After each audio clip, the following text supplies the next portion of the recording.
Hey everyone, welcome back to the Star Family Wisdom Podcast. It's so good to be with you here today. I'm Jenna Layden. I'm the founder of Star Family Wisdom. I'm also a former global vice president for Whole Foods Market.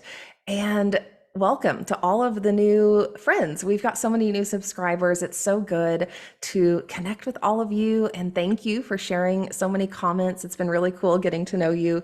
And just for those who don't know, Star Family Wisdom was born of my journey to go deep on the spiritual path and follow my calling, follow my highest passion. And today we're talking about Bashar. Bashar is an ET being who channels through a man named Darryl Anka. And Darryl came to Sedona recently. So for those who don't know, I'm in Sedona, Arizona. I used to be in Austin, Texas. I was in Austin with Whole Foods Market for many years. And as this new journey progressed, I was guided. I was guided by beings I know and trust to leave Austin and follow my heart to Sedona. So I did. And it's just been this really incredible journey of opening to that guidance, allowing myself to uncover new aspects of myself, the ET aspects of myself that are out there in creation, and to understand more, about our reality. So that's the journey I've been on. And today, I thought about this event that just happened and this just beautiful, incredible channeling from Bashar. And Bashar talked about Sedona. Bashar talked about the vortex of Sedona and how the vortex operates. And I've experienced that. So I wanted to talk about that today. And for those who aren't as familiar with my history, or maybe you are catching up on some of the old podcast episodes, I thought I would very quickly share a story about my earliest connection with Bashar, which is kind of a fun one. And it's ultimately what got me really going on this path. So this was in Austin, and this was after I had started having some profound supernatural experiences, but I was really closed off to the supernatural, to spirituality for a long time because I was so focused on my career at Whole Foods. And as these supernatural experiences started to happen, it made me question everything. But I also had a lot of fear programming that I had to move through and I had to clear to even be open to what's possible. So I was in that in Austin. I was unpacking these extraordinary experiences I was having. In some cases, these telepathic messages I was starting to get, but I didn't know where they were coming from. And I had started to see the past and see the future and all sorts of stuff. And so I'm unpacking this, I'm studying consciousness and, how is all of this possible? How can I learn more about this? How can I take this further, and gain some conscious control over what's happening? And as we I think all find ourselves at some point, on this spiritual path, I started looking into the ET phenomena, and I started focusing on UFOs. That's like the easy entry point for all of us, right? And I had also found some books on past life regressions and had been very fascinated by that because I had had spontaneous past life recall. So I was looking into that and researching that. And so I'm, fascinated by this idea of past life recall and healing through accessing past lives and integrating those. And one thing, leads to the next. And I find this book by John Mack, a Harvard professor of psychiatry or psychology. I can't remember exactly which. And he, in his time, in his tenure at Harvard, in his psychology days, towards the end, he started working with experiencers, people who had these UFO or ET encounters, or maybe they had some aspect of trauma bubbling up, but they didn't know where it was coming from. So he started working with these people, and this was one of the first times, as I'm reading his book, these case studies of past life, or not past life regressions, but ET contact regressions. I'm reading this book and I have this just extraordinary emotional release. Like, it touched a part of me that had suppressed memories. And I knew what was happening at the time. Like, I knew enough about the science of the mind and how memories get suppressed, through trauma, or if we just like can't psychologically integrate them in a healthy way. I I was startled. I was like, "Oh my God. Oh boy. Oh no." Like, do I have a story of ET contact? Like, have I been abducted? What is going on here? So so I was in this process of like contemplating that, realizing I was having these emotional connections to the topics of ETs, but I also had a lot of underlying fear programming. And I was nervous. Like, I was really nervous to go farther in exploring what this was. And so I'm in this place of thinking I need a regression.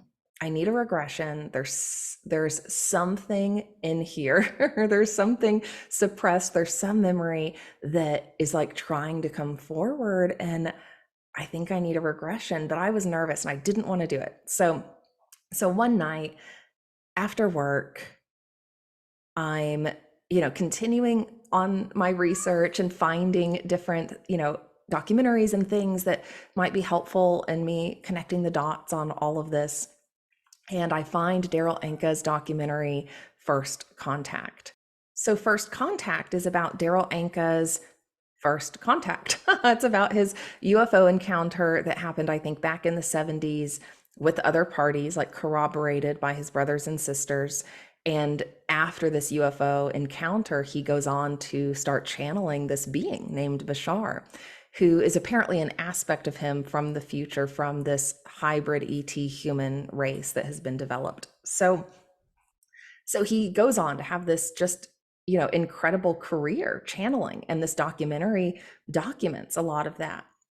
But back then, because I was still in this fear programming, I had a lot to unpack. And psychologically, that's a lot, for a person. And so I was skeptical. And I think it's healthy for us to also question, some of the information that comes out of humans, right?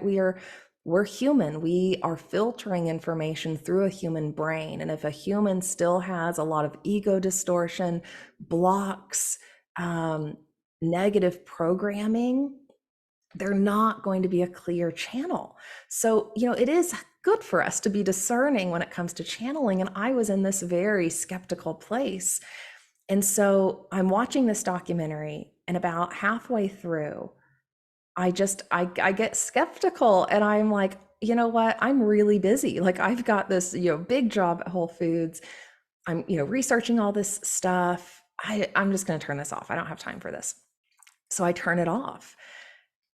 Well, I had ordered food that night for delivery for dinner.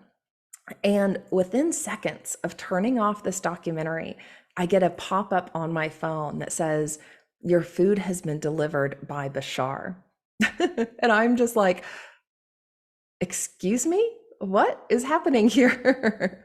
And I had had enough experiences of extraordinary synchronicities as well by this point to recognize this is like an extraordinary synchronicity. Like, are you contacting me, Bashar? And so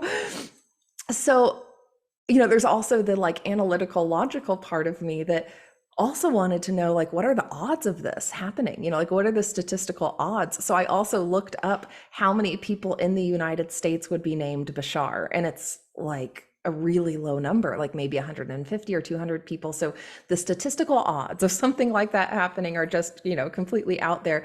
And so I have this moment of realizing, oh my goodness, I'm getting like nudged along by Bashar. I think I'm supposed to finish the documentary.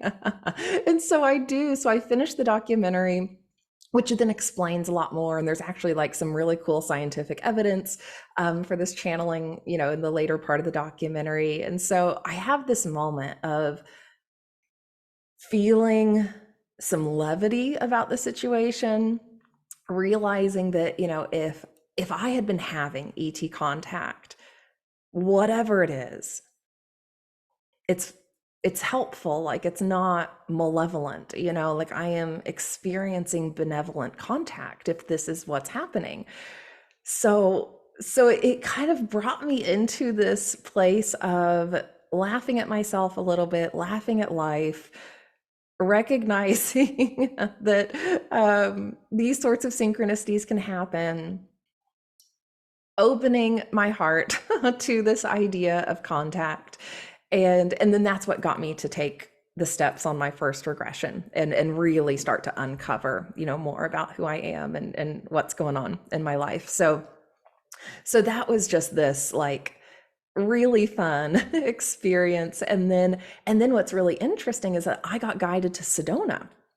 So after that, I went through my regression, continued to have tons of experiences, started, receiving more direct guidance from ET beings that are connected with my soul. And I left Whole Foods. I decided it was time for me to move on. I knew that I was embarking on this next phase of my journey, and I was leaving my team in good hands. Like it was just a good natural window for me to make this change. And so I did. And and then I was like being guided to leave everything in Austin and come to Sedona and just be open to whatever happened. Like this is part of the formula Bashar talks about, is like follow your highest excitement, follow your passions without any insistence on the outcome. And that's what I did. I was like, okay, I think my highest passion right now is getting to Sedona and allowing that to help me, peel back the next layers, of whatever I need to explore about myself, and allow life, synchronicity to guide me. And so I threw it all out the window. I sold my house, I sold everything and packed my car and came to Sedona. And so I have followed the formula many times now, and it's just been a really fun, interesting process. And so Bashar this last weekend in Sedona talked about the vortex and talked about Bashar being over Bell Rock. The ship that Bashar occupies is over Bell Rock. And I'm sorry if you can hear my cat in the background. He is just like like going crazy this morning. So this tends to happen actually when energy gets high in the vortex I've created here in the house. I've noticed, like when I'm in a high energy process, or I'm channeling, or I'm bringing in high energies, I'm just getting big chills here. He starts to get like really amped up. And so like I think we've got some high energy going on here. And in this event, Bashar talks about frequency and the raising of vibration and all of that stuff. But and it was like hilarious too, because every time we feel like we need to ask, right? Like we need to ask for something or insight, or like asking what is my frequency, what are my, cycles per second, that lowers our vibration, because we're just not in a place of trust. We're not in a place of just, total surrender and following the formula. And so it was so cute in the event. Multiple times, multiple people are like, okay, I know this is going to lower my vibration, but I want to know. And it's just funny. Like humans are funny. So Bashar talks about the ship over Bell Rock. I should also say I did it too, but telepathically, I was like, okay, I want to know. Like, I know it'll lower it for like a minute, but then it'll come back up. It's all good. Like we can play with that. It's no big deal. And so I asked, I have no idea like if this is accurate, but I get impressions. I have, heightened psychic abilities now. And so I guess the threshold for physical reality versus the realm of spirit is like 333 cycles per second. Most people, are vibrating around 150, maybe to 180 cycles per second. So, it would be it would be like a really high frequency person that is over like 200 cycles per second. So anyway, I want to measure that at some point. I'm really curious. Again, isn't that funny, right? Like we fall into that trap. Like I want to know, but why do we need to know?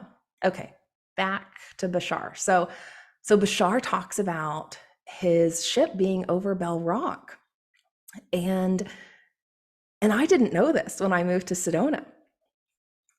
Like I had missed that episode. Like he's got tons of episodes of channeling, and I've watched a lot of them, but not all of them. And so I had missed that. I had missed that this was where like his ship was stationed.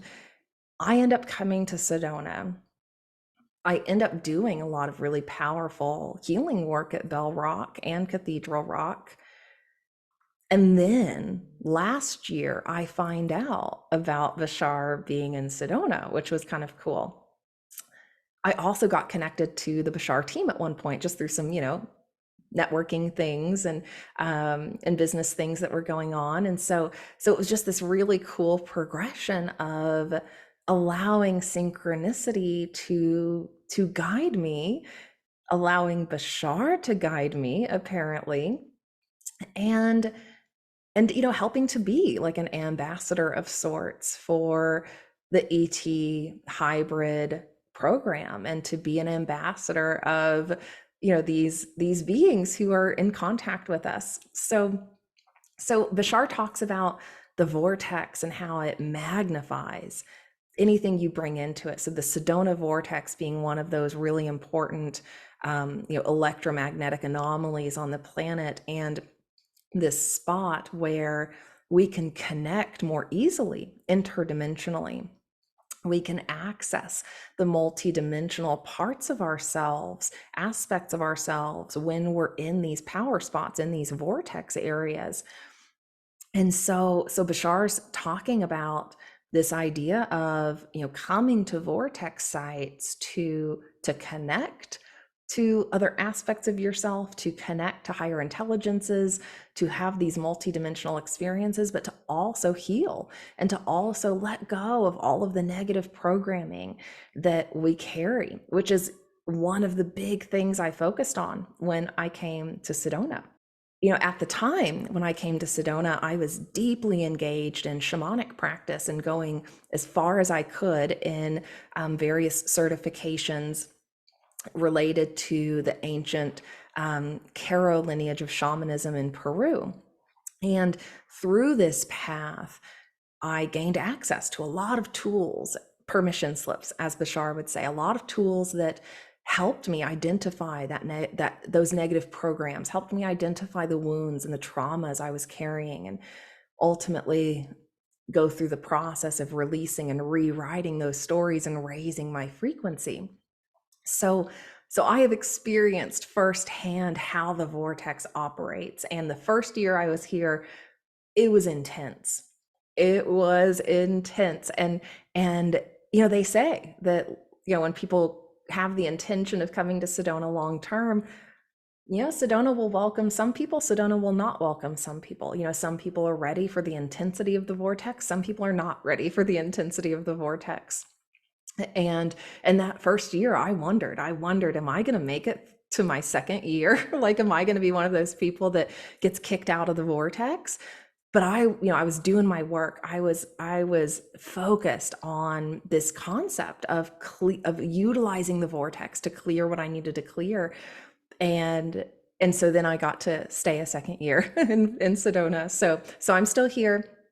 And it's just this, beautiful experience of just really allowing the reflection to happen. So if you ever come to Sedona, if you want some of those like heightened multidimensional experiences, or want to go deep on your healing, coming to vortex spots like this are going to help reveal what needs to be revealed so that you can heal.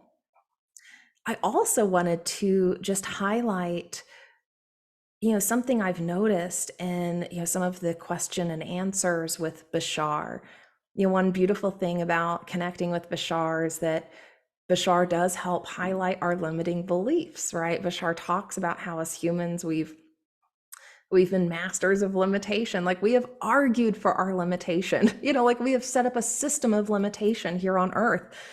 And we are unlimited. Like we are meant to be masters of manifestation. I've talked about that a few times, that I think like we are, moving from being masters of limitation to masters of manifestation, but we've got a lot of work to do, to get there. And so, as people are engaging Bashar, clearly Bashar will push on people, right? To like help them see their limiting beliefs. And that's hard, like it's hard when we're faced with, especially publicly, like an aspect of ourself that is holding us back. And Bashar will just say things like, you just choose to let that go. Like you choose that that's not you anymore. You choose a different version of you. You choose your worthiness. You choose these higher beliefs, right? Yeah, that's true. And because of how wired we are for for negativity and these limiting beliefs, we do need tools. We do need these permission slips to help us. And so I wanted to share that, on the Star Family Wisdom site, we have a free shamanic practice course that gives you a few of those just really easy tools to use. And there's actually, science behind this because of how wired the human brain is. And because of how historically we have, as humans, used ceremony and rites of passage to help us rewire the brain, we can follow that same protocol for rewiring the brain for positive beliefs. So there are a few just basic, easy techniques, some meditation exercises that help you do that releasing process, letting go of the old belief, letting go of the old idea, the old story, and then rewriting the story for the new belief. Because I've had that experience watching Bashar, recognizing that, yeah, like we are that powerful. Like it is ultimately just about shifting our beliefs. But sometimes, because of how we're wired, we need a little help with that. And so I wanted to throw that out for anyone who's had that experience, or anyone who maybe feels like they just need some help, with the rewiring process. We've got a lot of great tools on the Star Family Wisdom site that are just about that, like helping you move from being a master of limitation to a master of manifestation. And, Bashar talks about like, stop arguing for your unworthiness. Like, isn't it funny how as humans, sad, like as humans, we've developed this intense belief around our unworthiness. We have been so programmed to believe we're not worthy. We have been so programmed in ways that are counter to how the universe wants to support us. And that reprogramming, rewiring process is a process. Like that's a journey in and of itself. So, even though Bashar makes it sound like, just go from A to B, like, yeah, it's that simple, but also we're digging out of a big hole here, and we need some help sometimes. So anyway, I just wanted to acknowledge that and share, that I've been on that journey of reprogramming, rewiring, and getting out of fear-based beliefs and out of this place of arguing for my unworthiness, right? To truly believing, like, we want to have done the rewiring and the reprogramming on such a deep level that like our body just knows it. Our body knows it. Our subconscious just knows it. And then that ultimately, creates the frequency that allows the right things that we want to come to us and manifest. Bashar also talks about utilizing the vortex in spots like Bell Rock that are similar in shape to the Great Pyramid as a way to project your consciousness. And I should say that I've also had that experience here in Sedona, that by being here, and I live on a hill also, so I am on a spot that is like angled up. which supports that projection of consciousness.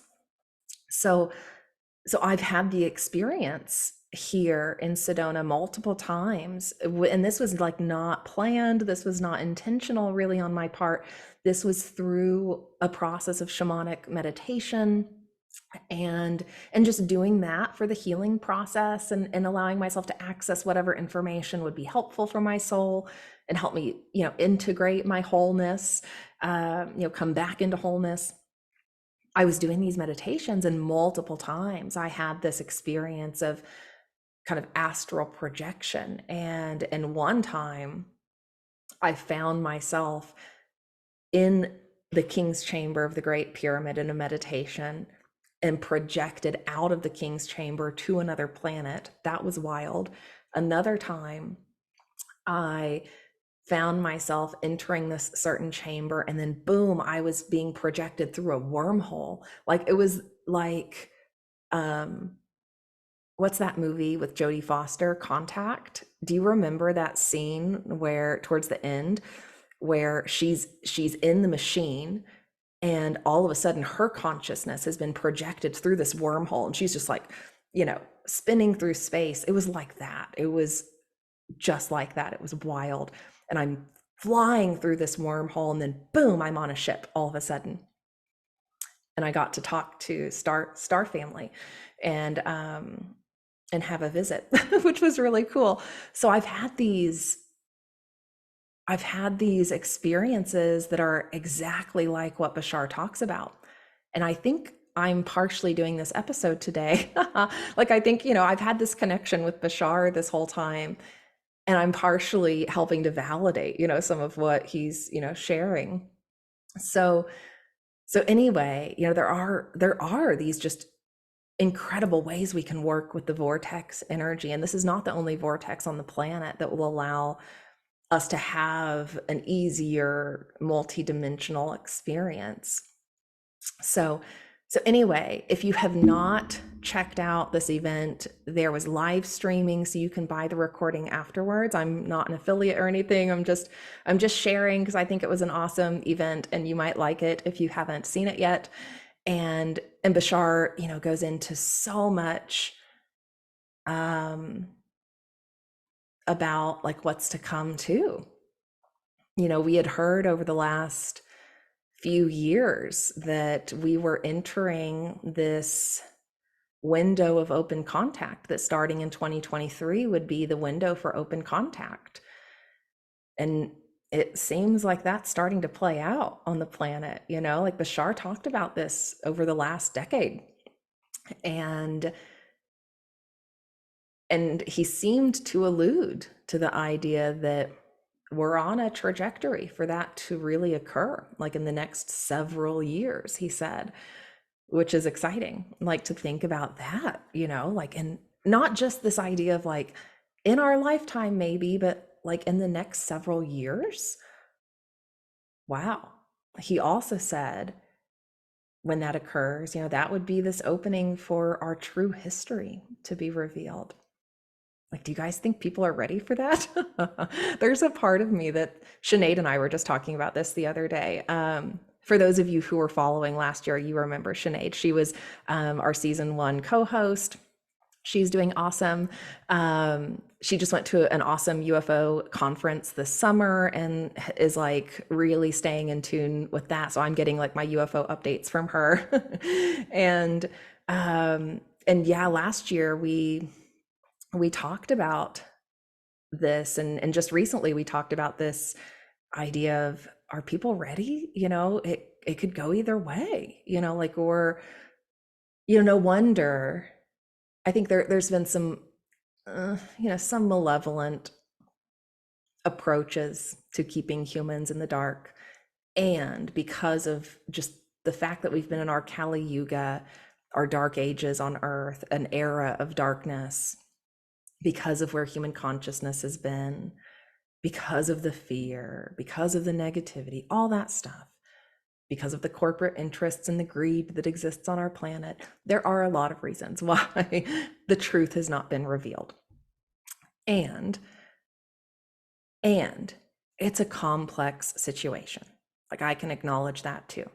The idea that, maybe there needed to be a little delay for a bit so that we could have an influx of souls come onto the planet who might be able to help in this moment, so that we could allow some of the malevolent, negative ways of operating on the planet start to shift. I can see a lot of reasons for why there would have been a little delay in this disclosure effort.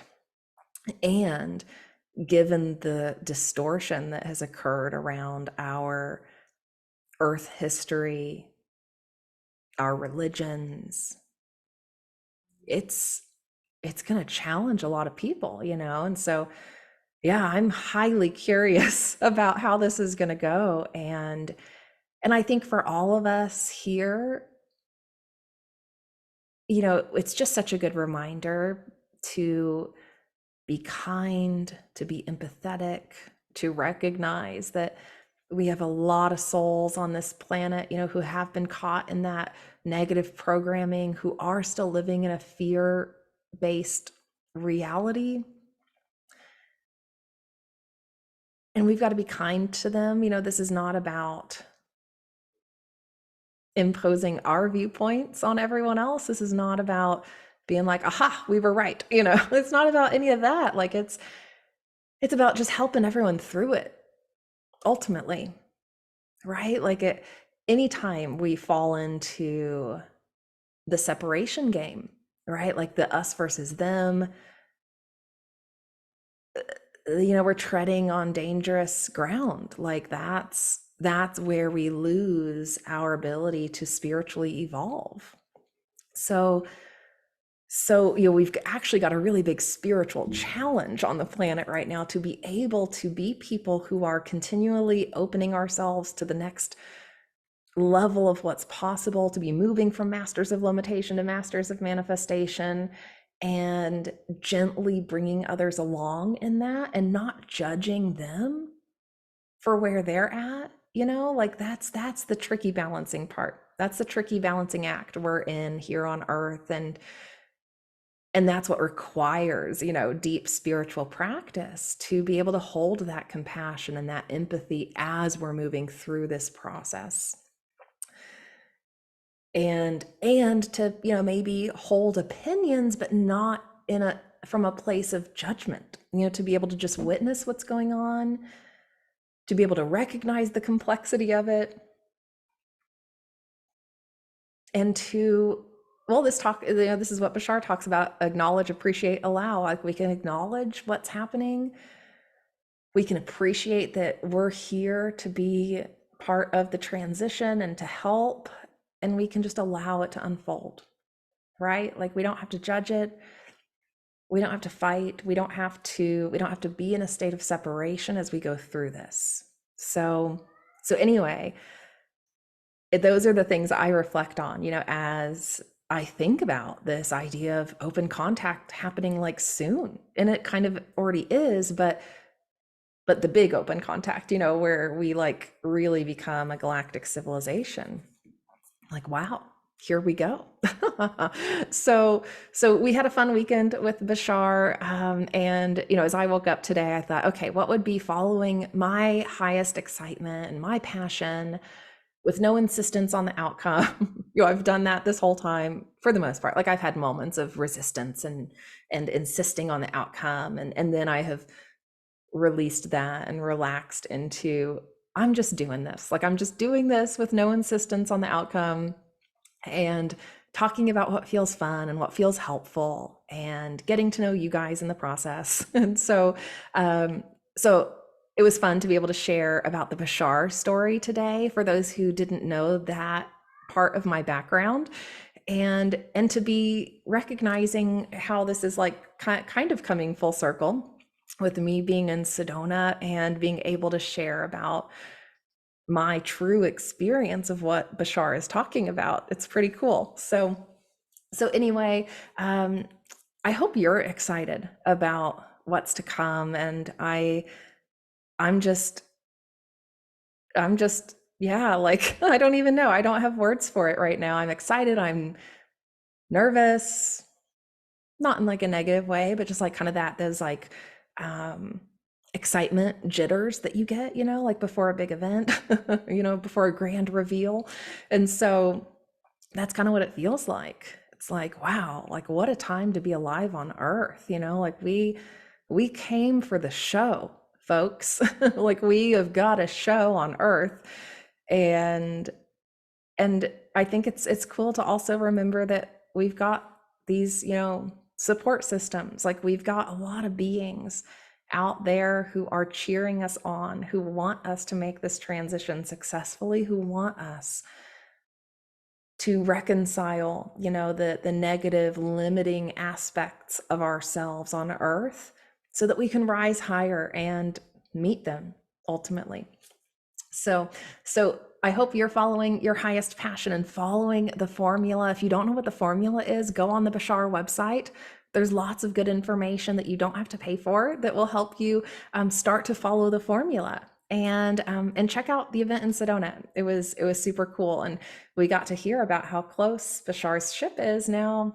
It's like real close. I went to go visit yesterday. I drove down to Bell Rock and said hello and saw a really interesting cloud formation, like right above Bell Rock. So I was like, are you guys showing up a little bit? Maybe? I don't know. We'll see. Okay. Thank you for tuning in today. Leave a comment. Have you had any experiences with Bashar? Have you had ET contact? Like, where are you at in this journey? I want to know. I'm super curious. And I'll see you next time in our next episode. Bye for now.